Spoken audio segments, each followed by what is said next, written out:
téléphone là. Kadi Yuba de ma. Aïe. Yuba. Oui. Oh, aïe c'est quel téléphone là. Il va gagner la fin là. Ok. Ouais.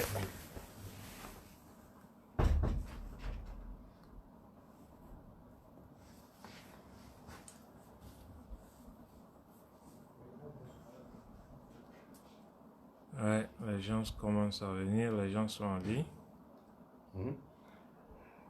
Professeur, on va faire un bambara D'accord.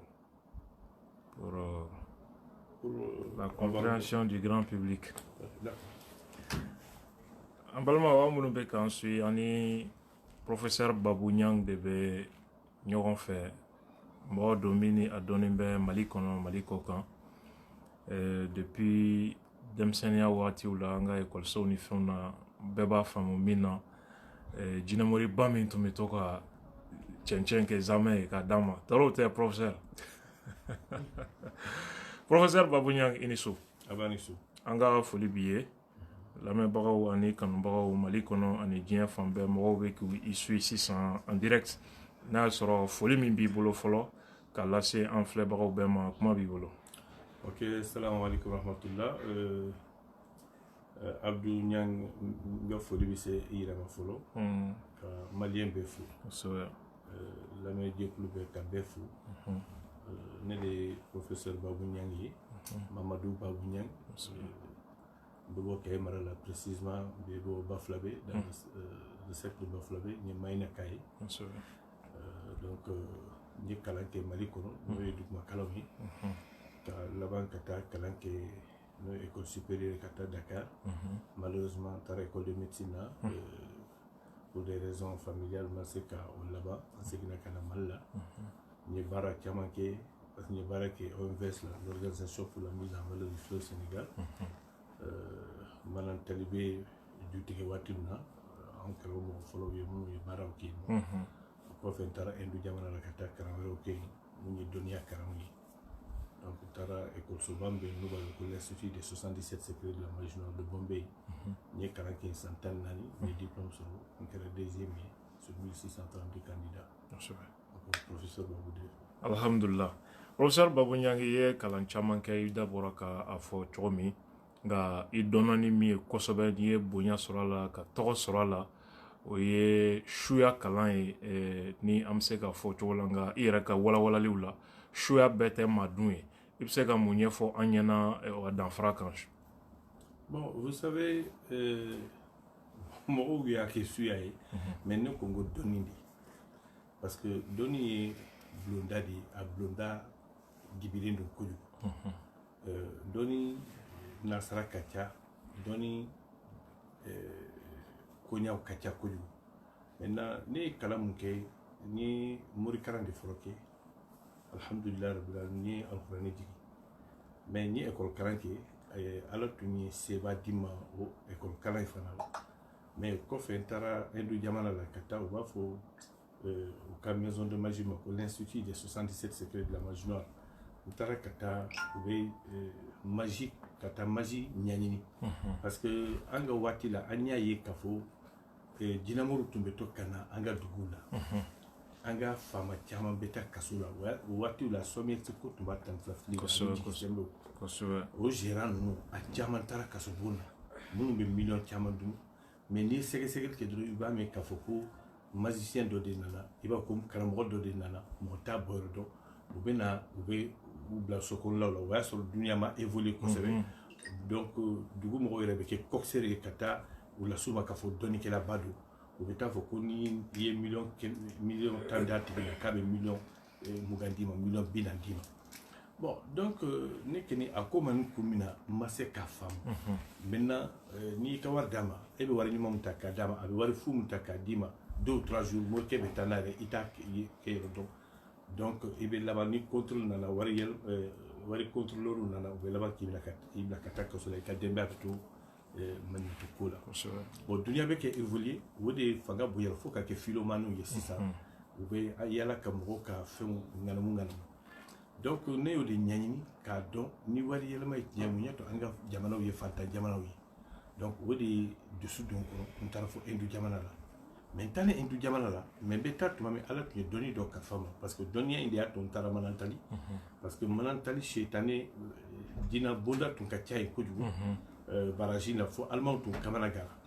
bon ala tun ye gundo di ma pour que les lieux hantés u b'a fɔ yɔrɔ ma ko les maisons hantées, les lieux hantés, c'est-à-dire yɔrɔ minnu bɛ yen ni sigifɛnw bɛ yen ni hadamadenw tɛ fɛnɛ ka se yen ne tun bɛ to ka taa yen nɔ mɔgɔw t'a dɔn kun jumɛn y'a to n bɛ se ka taa yen ka taa baara kɛ manantali kelen kelen manantali donc alimaw tun na ni hindukɛ dɔ ye pour que a bɛ se ka yɔrɔ désenvoûter a dɛsɛra donc a dɛsɛra ne n'o kɛra teri ye donc kabiri alimaw m'a dɔn fo alimaw y'a dɔn k'a fɔ ko hindukɛ tun tɛ baara in kɛ ko baara in bɛɛ tun ye ne de ye o kama u ye labanna kan ta k'an bila terrassement na ka kɛ terrassement ɲɛmɔgɔ ye bref o de ye n bila ko n ka taa hindu fɛ ka taa nin école in k'o fɔ n ye n taalen j'ai défendu la magie africaine c'est-à-dire a tout fɔra ko la magie africaine c'est la magie noire nazaraw t'a fɔ farafina dɔnni o ye dɔnni fin ye dɔnni fin sitani dɔnni dɔnni mun bɛ baara kɛ ni sitanɛw ye minnu bɛ taa boliw ni boliw ani ka taa n ka kaburudenw na ka taa su wɔgɔnbɛ ani minnu ni u bɛ suw ko u bɛ su daji bɔ minnu bɛ kasangew tigɛ ka su parti dɔw tigɛ ka taa kɛ saraka ye o n'a ɲɔgɔnnaw minnu b'a fɔ n'i muso fɔlɔ di yan n bɛ nafolo d'i ma n'i den fɔlɔ di n bɛ nafolo d'i ma o baara in a bɛ fɔ de ko magie noire mais ne taalen hindu fɛ ne ko n ko mais n ko c'est pas vrai nin tɛ se ka kɛ farafinna dɔnni depuis le temps des prophètes nin dɔnni bɛ sen na donc a bɛ fɔ de ma ko la magie noire maintenant an ka farafinna dɔnni o ye la connaissance des plantes et des animaux minnu bɛ baara kɛ an ka fɔlɔ mɔgɔbaw bɛ baara kɛ ni sogow ye kungo kɔnɔ sogow parce que an ka fɔlɔ mɔgɔbaw baara tun t'u la ni donsoya tɛ i ye duguba o duguba ye donso dɔ de kɛra sababu ye ka dugu tu tigɛ ka taa i sigi yen nɔ a bɛ taa yɔrɔ tu tigɛ k'a kɛ sogo fagayɔrɔ ye a bɛ laban k'a kɛ sɛnɛkɛ buguda ye o sɛnɛkɛ buguda bɛ laban ta ka taa kɛ duguni ye o dugu bɛ laban ka taa kɛ duguba belebeleba ye i ye dugu o dugu ye an ka fɔlɔ mɔgɔba fɛn fɛn tɛmɛna yan nɔ bamakɔ tu tigɛra cogo di i b'a sɔrɔ donsow de tun don ainsi de suite maintenant olu comme maa minnu tun don o tun tɛ filankafoya kɛ o tun tɛ fadento don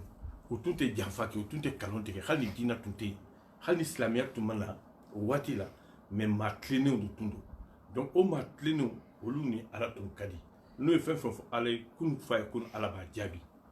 parce que filankafow tun tɛ alors olu ka dɔnni o dɔnni de yera sogow la les animaux n bɛ exemple dɔ d'i ma a fɔ yɔrɔ bɛɛ la n'i ye jugu nin ta bɛɛ y'a kɛ denmisɛnniya la n'i ye jugu nin ta k'a bila yan bɛtɔn kan ka kolon dabila da la n'i sira ni dugu jɛra n'i ye kolon kɔrɔta i tɛ jugu nin sɔrɔ o dɔnniw o yera sogow de la donc an ka fɔlɔ mɔgɔbaw tun bɛ sogow de jatemina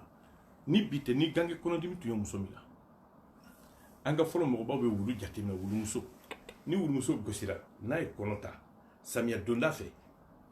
kɔnɔdimi b'a minɛ kaliya kɔnɔdimi b'a minɛ ni kaliya kɔnɔdimi y'a minɛ wulumuso in b'a yɛrɛ furakɛ cogo di a tɛ se ka kubaw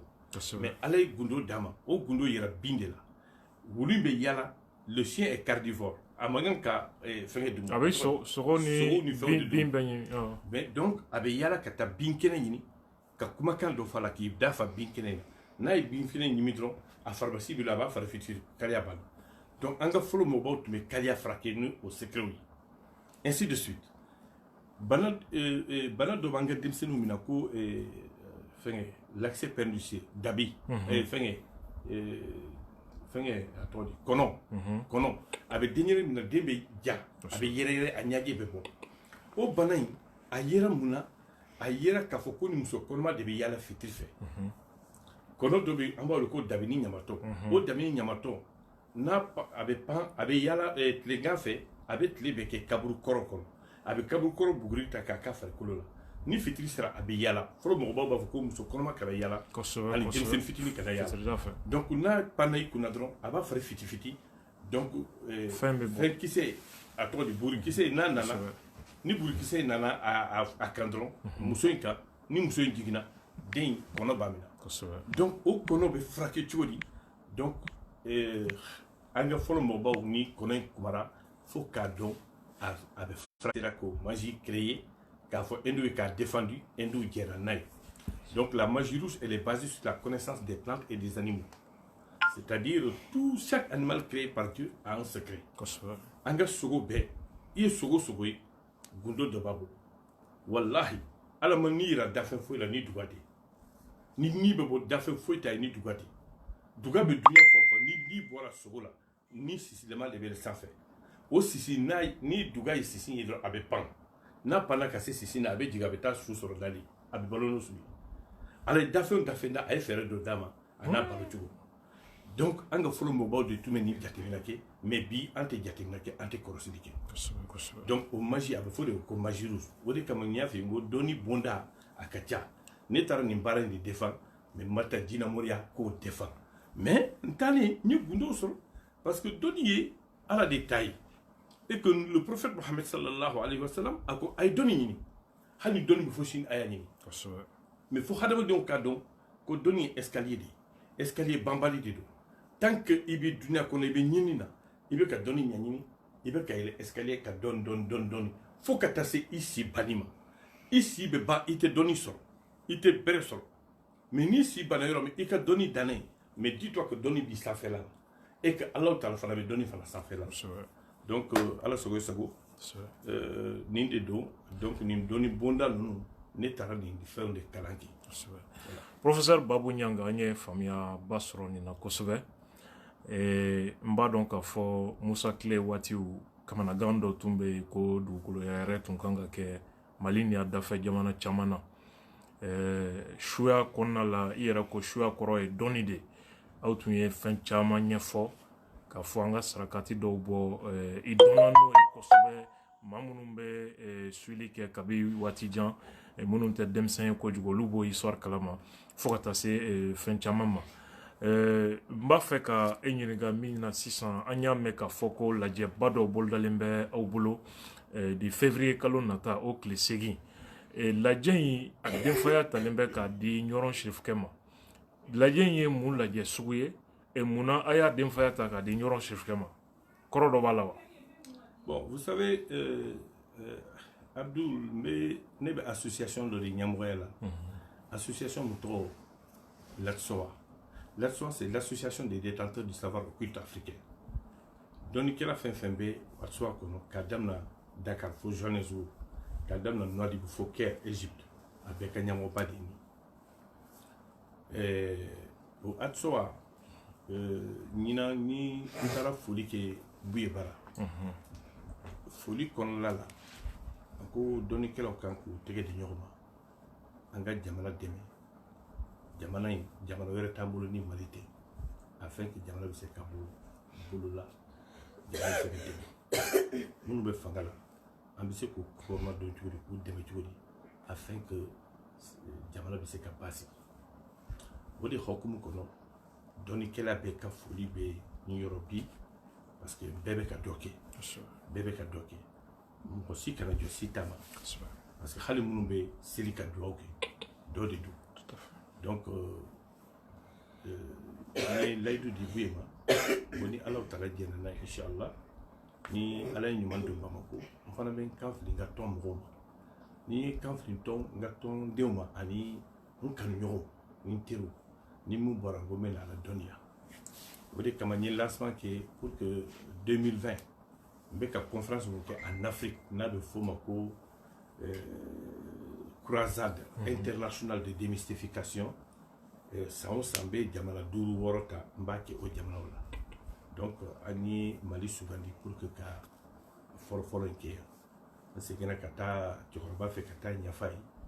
a diara ya bunyarama a tienni kake ni koy defai parce que Mali kodi du a diara nai donc an nale alhamdulillah rabbil ni lettre semaine ka fo famawi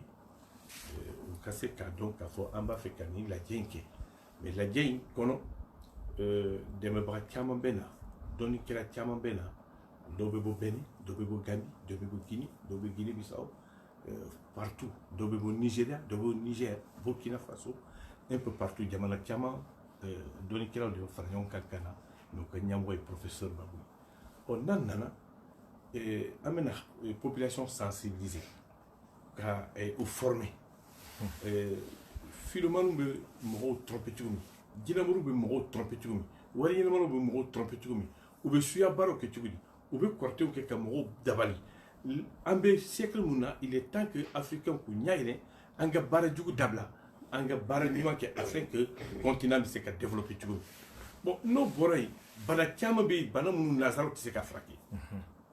il faut avoir le courage de le dire bana caman de bɛ yen nɔ furaw bɛ d'i ma dɔgɔtɔrɔso la n'a ma bana wɛrɛ créer à force de prendre ces médicaments a bɛ bana wɛrɛ de créer a tɛ nin furakɛ n bɛ exemple dɔ d'i ma ni binni bana b'i la la médecine moderne u bɛ mun kɛ mais u bɛ gartinal de ta k'a d'i ma ou bien Depakine o n'a ɲɔgɔnnaw mais o produit minnu bɛ d'i ma pour que a kɛ n'i la bin i b'a ta i si bɛɛ kɔnɔ mais à force de prendre ces produits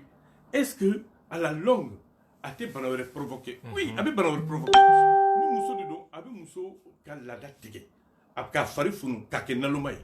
ni cɛ de don a b'a bɔ cɛya la o n'a ɲɔgɔnnaw maintenant an mɔkɛw tun bɛ nin banaw furakɛ cogo di an ka fɔlɔ mɔgɔbaw tun bɛ nin banaw furakɛ cogo di cancer tun tɛ an fɛ farafinna diabète tun t'an fɛ farafinna tétanos tun t'an fɛ farafinna farafinna i tun bɛ cɛkɔrɔba ye a bɛ sɛnɛ kɛ kabila kamalenma daba mun ye san mugan kɛ dugukolo sɛnɛ la tétanos bɛɛ b'a la daba b'a senkolo tigɛ k'a sogobu jɛman bɔ a bɛ mun kɛ a bɛ bɔgɔ de nɔɔni k'a bara la ka jeli lajɔ a sɛn bɛ kɛnɛya a bɛ san 100 balo o kɔfɛ foyi t'a sɔrɔ bi ne muso ye kɔnɔ ta ni ne muso ye kɔnɔ ta i bɛ taa n'a ye dɔgɔtɔrɔso la u bɛ fɛɛrɛ d'a ma furakisɛ min tɔgɔ fɛɛrɛ u b'a d'a ma n'a m'u ta n'a jiginna don o don tétanos bɛ den faga donc l'Africain doit se réveiller maintenant donc qu'est-ce qui ne va pas la science a développé là dɔgɔtɔrɔso ka ca dɔgɔtɔrɔw ka ca dɔgɔtɔrɔ kalanw ka ca pharmacie bɛ fan bɛɛ mais dɔ bɛ ka fara bana kan donc n'i ka i fasiya bila k'i ka culture bila ka tugu mɔgɔ wɛrɛ ka culture kɔ i bɛ ko comme jirikuru mun bɛ ji kɔnɔ a ye san 100 kɛ a tɛ kɛ banba ye donc il est temps que notre colonne vertébrale qui a été brisée an k'a soudi c'est-à-dire an ka culture mun tilala na an k'an jija an dɔnnikɛlaw ka fɛɛrɛ kɛ k'a instaurer ka mɔgɔw kalan afin que farafinna bɛ se ka bɔ bolo la tant que an ka culture ma développer an bɛ jɔnya de la hali bi donc an ka kɛlɛ ye nin de ye ala sɔgɔ aw bonya b'a la bon n'i y'a ye fɛn caman bɛ kɛ an ka jamanaw kɔnɔ c'est parce que même an ka dirigeants dɛmɛbaga t'u la parce que n'i ye jamana ta k'a di mɔgɔ ma f'i k'a tigi dɛmɛ de dutigi ni dɛmɛbaga tɛ dutigi la mais a b'a kun fɛ donc an ka kɛlɛ ye nin de ye o baara in de bɛna kɛ ni alahu masa jɛra n'a ye n ye n teriw wele le grand imam de Conakry alors ni n ka fɛn tɛ silamɛ kɛ o t'i se k'i kun dɔ la k'a fɔ k'a bɛ na avec des imams 10 imams le Moro Naba le 37e empereur de Mossi ça lui fait 47 ans de règne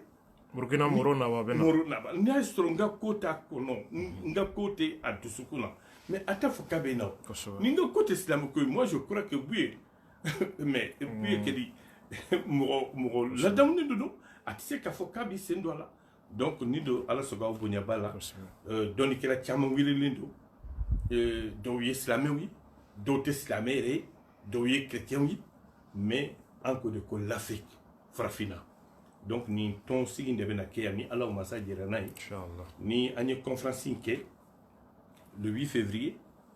bɛɛ welelen don palais de la culture la cɛ fara muso kan mais an ka salle a interdit don denmisɛnnin tɛ don donc muso kɔnɔma tɛ don parce que an b'a fɛ ka baara kɛ maintenant n'an tilala n'an ye conférence kɛ denbatigiw don oui non denbatigi mɔgɔ si tɛ a ma yamaruya denbatigi si k'a den ta ka na don salle kɔnɔ parce que o bɛ se k'a interrompre ka to an ka baara den kasikanw voilà donc ala sɔgɔ aw bonya b'a la maintenant n'o banna ni an ye ɲɔgɔn ye ni ala ye gundo mun kalifa an ma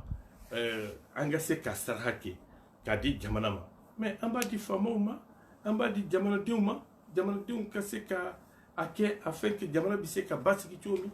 nin ye an ka conférence ye ni ala masa jɛra n'a ye maintenant i ye waati dɔ fɔ n'o ye en 1984 o tun ye dugukolo yɛrɛ de tun experts tun y'a fɔ ko dugukolo bɛ da yɛrɛ en Afrique u ye Afrique de l'Ouest fɔ Musa Tile waati la donc saraka de ɲinina afin que jamana bɛ se ka jamana kɛra tɔɔrɔ sɔrɔ parce que a fɔra ko n'a kɛra fantan jamana la ko mɔgɔ bɛ sa dɔ b'a ma a b'a kɛmɛ kan donc n tun bɛ manantali ne ye saraka min sɔrɔ k'a fɔ maliyɛnw ye o de ye mali dutigi bɛɛ ka misibo ɲini k'a k'i ka kogo la inshallah an hakili b'a la waati terre va la trembler e de masakɛ dɔ bɛ sa kosɛbɛ kosɛbɛ mais fɛn tɛna mɔgɔ si sɔrɔ et la terre a tremblé au Mali, en Guinée, dans le pays de Gawal, vers Mali Hembre. Tout le Mali a senti à 4h55 du matin un jeudi. Aujourd'hui, on croit que le président Ahmed Sékou Touré est décédé. Donc, au COFE, en 1994, on a Mali qu'on a Égypte, une conférence là dans les établissements d'Égypte. Où il y a eu les canards Kafoko, Hadamadien Dona Bamako. Nous y avons des mots et du la Colombie. Donc, tout ce qui est comme au Fara parce qu'il y a des gens carré comme Bamako, il y a couler comme on va vous d'autres dans la sac ou car frapper la donne la télé des Kassamaka. Effectivement. Mais j'ai expliqué les phénomènes de la magie. Nous allons, il y a une télévision, nous avons aussi Fara, ça relève un peu des secrets de la magie rouge. La magie rouge, comme il y a fait tout d'afin un secret des dos. Donc au secret il y a essayé d'expliquer scientifiquement d'afin de Bamboulamba la tortue Korokara. Korokara à Kongolo Nia Diatemna, vous m'excusez du terme, Ani Tieka Maya Aba Kongolo don Aba Kongolo. Donc Hausa ouye au secret soro ka confronti bo ni tara somo da jona fait kan tomblin tege ibeta boule diamant do soro ni otako ani confronti la gagnon fait ka mubo kanare kalania qui était dit bon salam alaikum na était dans 5-10 minutes à faire le colobé avec comme crapaud moson ba na sena na sera tia yoro tia be moson ayela matia be moson donc ni tia moson ka doit fitindron atigi be coulé diw donc fra faire la wéré bena ka fié ko fra balé bulu donc ni waro war foré pour que tia ka se kabo e bo wardi donc bi kuntité katemi. Mais ne a secret fongono au kana frasa au kana foikana ay gifle faji la kadam na gifle mi ka kono fadron kun fa kun fin babla qui a be botu. Bon, donc c'est des petits secrets. Nous bise ka hadamadi on lafia, il faut démystifier certaines choses, fin dobe il faut ka anya fo hadamadi ka doni bo dibila maintenant doni bet se ka bo dibila mais fin mun kembe hadamadi tatiya faut ko bo dibila ka yira mola au kama le 8 février, Aoubenaï, Donikela Dobena, devant tout le monde, avec milliards de Keneka, en pleine journée, carton, faut bien qu'il ait une pétale. Mais on va expliquer scientifiquement, ni sebe Hadamadewi, ni sebe Donikela, Mouniato Frafina, Diamna, Fantan Diamana. Mouniato Mourikep, c'est quand Wali Yelma Kadaïrma, Yanaka Yelma Kadim Warem. Donc, Amena Barokeni, le son de Kani, alors Massadir, Inch'Allah. Professeur, an ye nafa caman sɔrɔ nin na i bɔra ka min fɔ Musa Tile waati n'o ye dugukolo yɛrɛ kuma ye an ba dɔ bɛ États-Unis tanti Salimata Traoré a bɛ k'an suit en direct a ko tiɲɛ don ko ale hakili bɛ a waati la o kɔfɛ kuma dɔw bɛ an ka jamanaw kɔnɔ i ko conférence in bɛna boli o de kan tigitigi a nafa ka bon kosɛbɛ n'o ye dabaliko kuma ye i bɛ dɔw mankan mɛn ko dabali kɛra ka fa don karisa la dabali kɛra ka karisa ka baara tiɲɛ ka furu sa ka tiɲɛni kɛ dabali yala est-ce que professeur tiɲɛ yɛrɛ yɛrɛ don wa ani a kasara bɛ cogo di farafin jamanaw kɔnɔ n'a sɔrɔ tiɲɛ don. Bon, vous savez hadamaden don silamɛ mankan k'a fɔ ko dabali tɛ tiɲɛ silamɛ yɛrɛ mankan k'a fɔ ko dabali tɛ tiɲɛ et puis ko donna mankan k'a fɔ ko dabali tɛ tiɲɛ. Mais farafin yɛrɛ de b'a ka dɔnniya la gosi. Je sais pas si je fais comprendre. C'est-à-dire nazaraw nalen u ye fɛn fɛn ye fɛn ɲuman ye an fɛ parce que u taara Égypte ka taa pyramide kɔnɔ u taara pirateli kɛ fɛn fɛn ye ɲuman ye u y'a ta ka fɛn kolon to an bolo et puis ka an bila ɲɔgɔn na fa tɛ den bonya ba tɛ muso t'a cɛ bonya. Je sais pas si je fais comprendre. Donc bɛɛ bɛ siran i yɛrɛ ka du kɔnɔ bɛɛ bɛ siran ɲɔgɔn ɲɛ u y'o o de dɔn psychologiquement an kunkolo la k'a yira n na k'a fɔ k'an tɛ foyi ye k'an tɛ foyi dɔn donc fɛn fɛn ye ɲuman ye an fɛ k'an k'a bila ka banaw créer an fɛ u nana fɔlɔ kabi farafin murutira ka dumuni kɛ n'a tɛgɛ ye an ta tiɲɛra ye parce que tɛgɛ ala de ye tɛgɛ dilan ala ye tɛgɛ dilan kun kama ala de b'a dɔn c'est-à-dire i tɛ se ka k'i goya ka tɛmɛ ala kan o kuma kɛn t'a la mais nazaraw nana aw banna ka dumuni kɛ n'aw ka tege aw ye fɛn bɛɛ ta k'a kɛ farafina ko kɔrɔw ye galama ni fɛnw k'a bɛɛ labila ka tugu nazaraw ta k'o ka cuillère ta oui i bɛ cuillère ta ka dumuni kɛ mais cuillère tɛ se ka kɔrɔbara dɛmɛ c'est à dire ji mun kuna mun bɛ a tɔgɔ di biɲɛ na a tɛ cuillère dɛmɛ mais n bɛ exemple fitinin dɔ d'i ma an ka fɔlɔ mɔgɔbaw tɛ foyi kɛ gansan n'i ye na sigi sisan su in na ka cuillère kɛ ka na ta ka dumuni kɛ n'a ye fo ka taa sini se a tɛ yɛlɛma mais n'i y'i bolo ta k'a kɛ na in na k'a kɛ kini na k'a dun su in na dans 30 minutes a bɛ yɛlɛma i bolo donna na mun na sini sɔgɔma i b'a sɔrɔ a kumun na cuillère donna na mun na a tɛ kumun abada mais ni fɛn min kumun a bɛ toli cogo di a tɛ toli donc u ye nin de don ka nin pisikozu de kɛ an na ka an nege afin que banaw bɛ se ka créer olu bɛ se k'u ka furaw dilan u bɛ se k'u ka furaw cogo u bɛ se k'u ka furaw feere cogo min na en Afrique parce que fɛn t'u fɛ o sanu t'u fɛ jama t'u fɛ pétrole t'u fɛ port t'u fɛ fɛn mun bɛ fɔ o ye keguya de ye bon nin bɛɛ bɛ anw fɛ yan mais an nalonnen don fɛn bɛɛ bɛ en Afrique mais an nalonnen don foyi to ninnu fɛ mais ils sont malins donc o malin de u b'o de ta ka pour que ka an bisi mais ala kɛlɛ de don n bɛ fɛn dɔ f'i ye bi dans 40 ans nazara jamana dɔ bɛ na ji min t'a ɲini en Afrique ala ma dalahi dans 40 ans peut-être même moins de 40 ans ji min ta u t'a sɔrɔ ji de l'eau potable il faut k'o kana ɲini an ka dugukolo jukɔrɔ ka taa fɛ o fɛ mais a b'an fɛ yen nɔ wari ko t'a la foyi t'a la a bɛ yan a tɛ ban a tɛ ma dɔgɔya foyi tɛ bɔ a la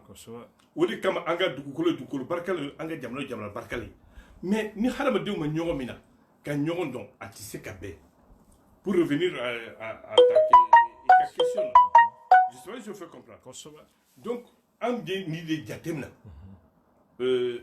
pour que afin que farafinw bɛ se k'u ɲɛ yɛlɛ cogo min na o bɛ se ka ɲɔgɔn min na cogo min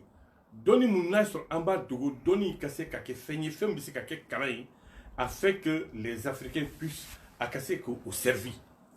ka nafa ɲɛ u ye a ka se ka nafa ɲɛ u ye ala sɔgɔ aw bonya baara kosɛbɛ professeur an ye nin faamuya kosɛbɛ an ka jamana in kɔnɔ ko dɔw bɛ ɲini ka kɛ tiɲɛ ye jɔrɔna ko baw don je vais venir à ta question aussi par exemple i ye dabali fɔ n ko silamɛ man kan k'a fɔ ko dabali tɛ tiɲɛ parce que dabali kɛra mɔgɔ fɔlɔ-fɔlɔ min na silamɛ fɔlɔ min na ça c'est le prophète Mohammed sallallahu alayhi wa sallam dabali kɛra dabali y'a minɛ Ala taala ye kuranɛ haya dɔ jigin a kan afin que a bɛ se ka dabali bɔ a yɛrɛ farikolo cogo et au temps du prophète Mohammed fo mɔgɔw k'a dɔn k'a fɔ ko il y avait des idoles dabali dɔw tun bɛ boli dɔw tun bɛ même alikaba kɔnɔna la u bɛ o yirikurun de bato u b'o nɛgɛkurun de bato u b'o misiw de bato u b'o samaw de bato o n'a ɲɔgɔnnaw donc dabali ye tiɲɛ de ye ni dabali tɛ tiɲɛ ye tɔgɔ tɛ d'a la n bɛ exemple fitinin dɔ d'i ma exemple fitinin n b'a d'i ma i b'a fɔ fɔ yɔrɔ bɛɛ sɔsɔli t'a la minnu bɛ dabali baara o tulo bɛ nɔ nin ye ne ka baara ye ça fait 35 ans san 30 ni san 5 le corté le plus puissant dans le monde entier a bɛ fɔ de ma ko sanu corté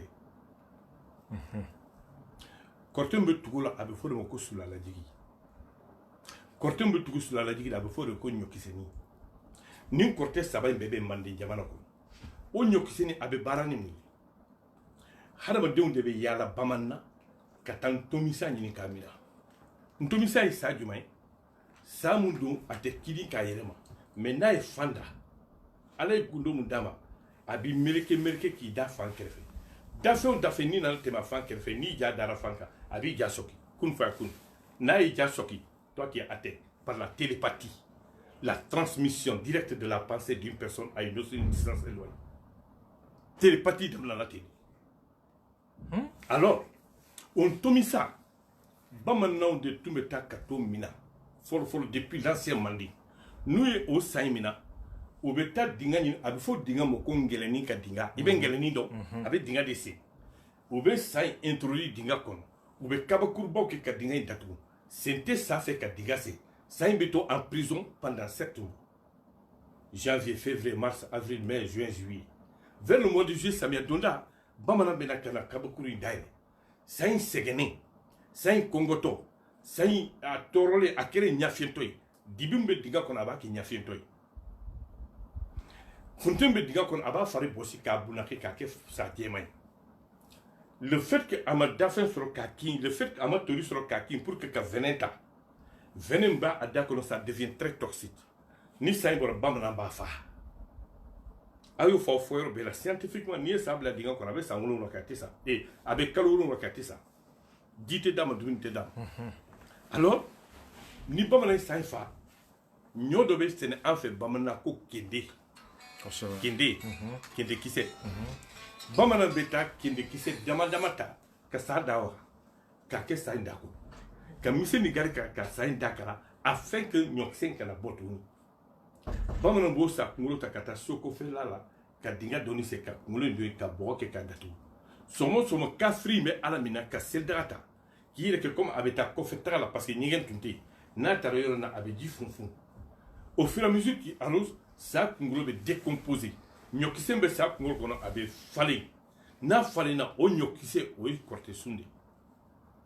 o ɲɔsun n'a bonyana a bɛ kɔnɔ ta n'a ye kɔnɔ ta ka wolo bamanan bɛ taa ɲɔkisɛ in tigɛ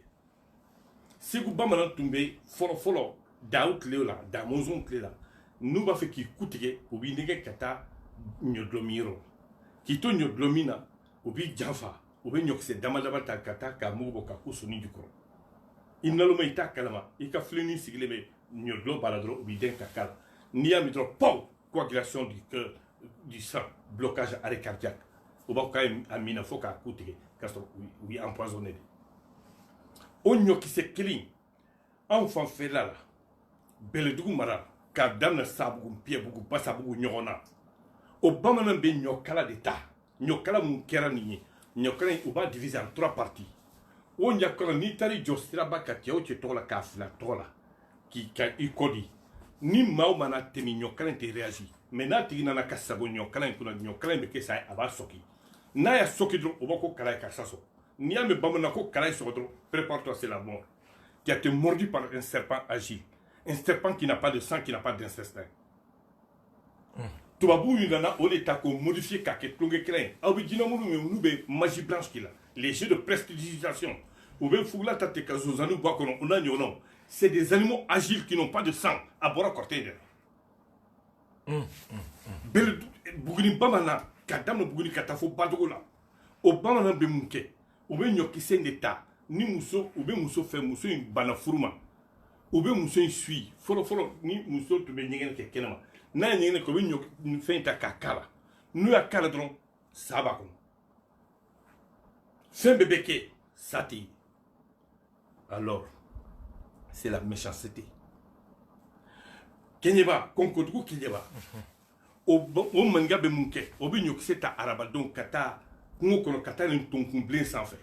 ka ɲɔkisɛ bila a soni jukɔrɔ a b'i tɔgɔ wele siɲɛ 3 tile bilenbilen tile b'a fɛ ka bɔ bilenbilen a b'i ɲɛsin tile ma ka ɲɔkisɛ fili fiyewu a b'a yɛrɛ farikolo gosi tap a yɔrɔ min gosi kun fɔ a kun bouton dɔ bɛ falen même si tu es aux États-Unis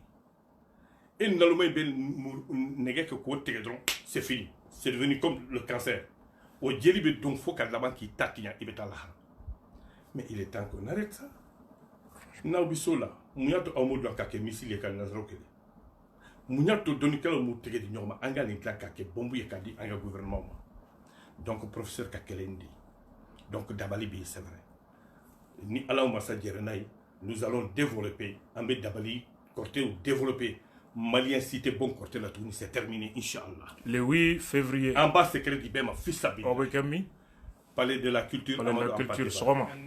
9h sɔgɔmada fɛ inchallah professeur an tɛ se k'an kɔ don i la n'an ma ɲininkali kelen kɛ tiɲɛ don an ye caman kɛ ka waati la ka ban nka le débat est très important mɔgɔ caman de bɛ k'an suit en direct ka bɔ diɲɛ fan bɛɛ nin waati in na hakilina dɔ bɛ ka don an ka jamanaw kɔnɔ wari ɲini siratigɛ la i b'a mɛn ko dɔw bɛ fɛ ka wari ɲini n'u ma fɔ ko i ba bɛ k'a saraka ye a bɛ fɔ ko i furumuso dɔw yɛrɛ bɛ u yɛrɛ balima dɔw minɛ k'u kantigɛ k'u joli ta mun b'i bolo ka fɔ o la professeur a bɛɛ ye limanibaliya ye a bɛɛ ye sitani baaraw ye a bɛɛ ye kodɔnbaliya ye nin bɛɛ ye kodɔnbaliya de tiɲɛ tɛ a si a bɛɛ nkalon baara wari f'i ka baara kɛ n'i ma baara kɛ i bɛ kɛ faden sago ye ni baarabaliya kɔɔri la i bɛ taa le gain facile i b'a fɔ k'i b'a ɲini maliyɛnw ka fugariya dabila u ka baara kɛ le gain facile an k'a dabila f'an ka baara kɛ baara de bɛ jamana mun nafa jamana o jamana tun b'an kɛrɛfɛla la il y a 30 ans ni tun ye chinois jamana jateminɛ ni tun ye japon jamana jateminɛ mali tun b'olu ɲa u ye baara de kɛ ma fɔ ko dɔnni tɛ tiɲɛ dɔnni ye tiɲɛ de ye lɛkɛsɛ de don mais ni baarabaliya fugariya ani danga n'a kɔgɔra i farikolo la nin fɛn façon de bɛ ɲɛsin ka jamana ma parce que i tɛ diinɛ la i tɛ chrétien la i tɛ silamɛya la donc e kɔni kɛra bɔ fu sa fu ye a tɛ bɛn an ka jamana tɛ ka danbe tɛ o ye ani le laisser aller fa dɔgɔya ba dɔgɔya karamɔgɔ dɔgɔya masa faama dɔgɔya an ka jamana ka danbe tɛ il est temps que les Maliens arrêtent réseaux sociaux la n'i taara mali baabaw de bɛ ka lajaba u ka jɛnɛyaw bɛ fɔ u ka dulɔmiw bɛ fɔ u ka dɔrɔgutaw bɛ fɔ u ka fɛn bɛɛ bɛ fɔ mais dɔ bɛ ɲa la dɔ bɛ ɲa kirakaw la faamaw fana bɛ o dɔnnikɛla fana b'a fɔ k'a bɛ jaabili kɛ donc il est temps que les Maliens arrêtent tant que an m'an yɛrɛ ka mɔgɔbaw bonya jamana tɛ barika sɔrɔ jamana tɛ bonya faama minnu aw ye ala minɛ k'u sigi jamana kunna a y'u ma bɛrɛ tinɛ bɛ se ka fɔ faama ye mais ka t'i sigi réseaux sociaux k'i bɛ taa bataraka fɔ ça ne se fait pas donc kɛlɛ n'a sera sokorofun na marabaya sa t'a ɲa maliyɛnw k'u tɛgɛ di ɲɔgɔn ma afin que jamana bɛ se ka bɔ nɔgɔ la nin ye ne ka conseil ka di maliyɛnw an ka denmisɛnninw ka dɔrɔguta dabila u ka dangadenya dabila u ka dɔrɔguta dabila tant que i bɛ dɔrɔgu kan i bɛ kɛ fɛn wɛrɛ de ye c'est-à-dire a ka jugu ni faden sagoya ye donc ni ladilikanw de bɛ professeur fɔ k'a fɔ maliyɛnw ye ala sɔn k'aw bolo professeur an bɛ foli d'i ma kosɛbɛ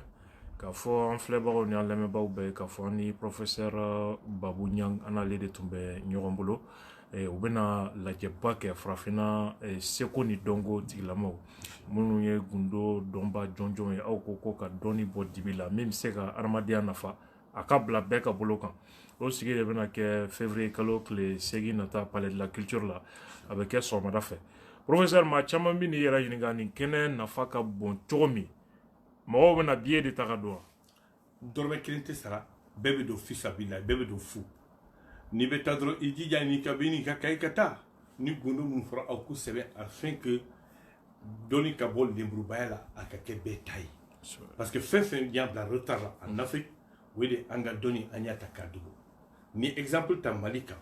waliju min tɛmɛna Mali la dan ni dan tɛ kelen si t'a la mais a waliju bɔnsɔn o jate na bi barika min tun bɛ u ka fɔlɔ mɔgɔ a tɛ bi mɔgɔw la parce que mun na o ni dɔnni bɛɛ sara a dɔnnifin tun bɛ yan a mori dɔnni tun bɛ yan a fɛn bɛɛ tun bɛ yan a jinɛtigi dɔnni tun bɛ yan mais a dɔnni o dɔnni n'i y'a tigi bɔnsɔn jate na i b'a sɔrɔ bi foyi t'u bolo su de bɛ ka ɲanamaw balo c'est-à-dire dɔw bɛ ka balo ni u mɔkɛw tɔgɔ de ye u mɔkɛw tɛ walijuw ye u sara olu de bɛ ka c'est les cadavres qui sont en train de nourrir les vivants donc c'est très dangereux pour une nation il est temps que l'Afrique se réveille l'Afrique se réveille an ka nin dabila an ka sɛbɛnniw kɛ ni gouvernement bɛ se ka minnu dɛmɛ k'u dɛmɛ afin que nin fɛnw ka se jamana patrimoine ye jamana ka se ka développer ka bɔ nɔgɔ la professeur babu ɲanga fati joli o café ko ala ka san 100 fara i si kan allahumma min ya rabbi an bɛ dugawu kɛ caman tari kɛ waati la ni kɔrɔfɔ laban min bɛ yen sanni an ka ɲɔgɔn sɔrɔ le 8 février inchallah ka maliyɛn bɛ fo maliyɛn mun bɛ kɔ kan maliyɛn mun bɛ kɔnɔna la ka maliyɛn bɛ fo ka dugawu kɛ mali ye ka dugawu kɛ jamana ye jamana bɛ lɔnbɔ lanba min na aw ka da la ni dɔnnikɛlaw ye hakili sɔrɔ jamana bɛ lɔnbɔ lanba mais a tɛ bɔ fo ka taa ɲɔgɔn mali ye barika jamana ye mɔgɔw b'a fɔ mais u t'a kɔrɔ dɔn mali ye barika jamana de ye la jeunesse u ka kunu aujourd'hui technologie a développé la jeunesse ka u ka responsabilité ta responsabilité ye jumɛn ye u ka dɔ fara masa bonya kan u ka dɔ fara farafinna tabiya kɔrɔ min tun b'an bolo n'i ye tiɲɛli kɛ kɛnɛma yanni ka se du kɔnɔna la dutigi dɔ b'i minɛ k'i jogosi kɛnɛma il bɛ éducation sɔrɔ du kɔnɔ i b'a sɔrɔ nbɛde la i b'a sɔrɔ ekɔliso la i b'a sɔrɔ kalanso la mali danbe tun ye nin de ye mali danbe tɛ ka ɲɔgɔn lagosi ka ɲɔgɔn buruja ka dugawu kɛ jamana in ala ka basigi jamana in ala ka basigi ka dugawu kɛ an ka banbatɔw ye n'o ye an ka finitala minnu tora kɛlɛkɛyɔrɔw la hali civil fana caman tora la ka dugawu k'u ye badabada dali ka ala ko nɔgɔyaw ye ka dɔnnikɛla fɛn fɛn bɛ mali kɔnɔ ka bɛɛ fo je suis pas le seul malien n kelen tɛ malien minnu ye dɔnnikɛla ou bien minnu ye dɔnni ɲɛɲini je crois que ça doit être une fierté pour tous les maliens k'a fɔ il y a un malien qui est le chef suprême de la magie africaine a kan ka une fierté de donc ne ka fanga o ye malien de ye jɛgɛ fanga ye ji ye ne kelen ka fanga ye malien de ye ni malien de sudira kɔfɛ fɛn wɛrɛw bɛ se ka ye professeur la mun tɛ nin si ye donc ka aw yɛrɛ fɔ aw kunnafoni dilaw ka dugawu k'aw ye parce que baara in a ma nɔgɔn mais ka ladilikan di aw fana ka kɛ ladiriw ye et les bonnes informations aw ka di population ma kunnafoni ɲuman aw ka kunnafoni ɲuman aw ka di hadamadenw ma aw kana ta nata fɛ parce que peut-être fɛn bɛ professeur b'a la a bɛna d'e ma mais a bɛna kalon fɔ i b'a a dɛmɛ o kalon kan maa o maa ye dɛmɛ kalon kan n t'a yafa fo kiyama jɔ don ɲamakalaw b'o la kunnafonidilaw b'o la je veux que information ɲumanw ka di n t'a fɛ ka mɔgɔ tɔɔrɔ mais n b'a fɛ quand même an ka baara kɛ jɛnɛya kɔnɔ afin que jamana bɛ se ka développer je vous remercie professeur nin ye hɔrɔnya kumaw ye kosɛbɛ baro nafa ka bon mais an bɛ a sɛmɛ nin yɔrɔ la k'a fɔ ni ala sɔnna ma le 8 février palais de la culture Amadou Hampâté-Bâ la an bɛ ɲɔgɔn sɔrɔ inchallah i ye yɔrɔ dɔ fɔ tubabukan na an b'o kɔrɔ fɔ farafinna an bɛ se k'a fɔ subaw bɛɛ la belebele n'o ye dɔnni tigilamaw ye farafinna dɔnni tigilamaw olu bɛɛ la ɲɛmɔgɔ bi na e de don o ye fierté ye malidenya kɔnɔ i ye janjo caman kɛ Guinée ani yɔrɔ caman hakili la Guinée yɔrɔ dɔw tun bɛ a fɔra ko ni donna ye k'i ɲɛnama tɛ bɔ yen ni ye jamana 60 ani jamana 3 de yala 63 pays jamana 14 ye médaille di ma ni baara in kan mais Guinéenw ye kanari da ye ma se fɔlɔ la n bɛ kun bɛ ballon-tan terrain baw de la dans les grands stades n taara Dakar n taara yɔrɔ bɛɛ un peu partout en Afrique n taara Cameroun n taara partout en Afrique donc n bɛ kun bɛ ballon-tan terrain baw de la pour que ka taa n ka prêche la mɛn alhamdulillah n bɛ kan caman mɛn ala ye o gundo di ma ala ye secret di ma ni donni ka jamana kɔnɔ ni ye lɔgɔkun kelen lɔgɔkun fila dafa n b'i ka jamana kan fɔ n bɛ n ka conférence k'o kan kɔnɔ c'est des dons de Dieu Guinée sigiri ko ni donna ye k'i ɲɛnama tɛ bɔ alhamdulillah i taara ka ban an ye sigiri kɛ je crois que ça a bien marché i taara ka ban an taara ka ban alhamdulillah i ɲang toro do merci il cɛni baraji caman kɔni bɛ ka i sɔrɔ cogo ko fɔ nka anw yamaruyalen tɛ numéro ko la numéro tɛ ne yɛrɛ bolo donc an tɛ se k'an da don la ni min sera palais de la culture la tari jaabi dɔ b'i bolo ka fɔ o tigilamɔgɔw ye donc n bɛ se ka numéro di hadamadenw ma kosɛbɛ n ka numéro ye 76 04 36 53 76 04 36 53 76 04 36 36 53 53 donc an y'a sɛbɛn an y'a bila commentaire la déjà donc minnu mago bɛ professeur Babou Niang la n b'a dɔn i na i yɛrɛ ɲini weleli la tile 2 in na an b'a bila nin yɔrɔ la donc le 8 février sɔgɔmada fɛ palais de la culture Amadou Hampâté-Bâ an bɛ ɲɔgɔn sɔrɔ inchallah i Niang merci beaucoup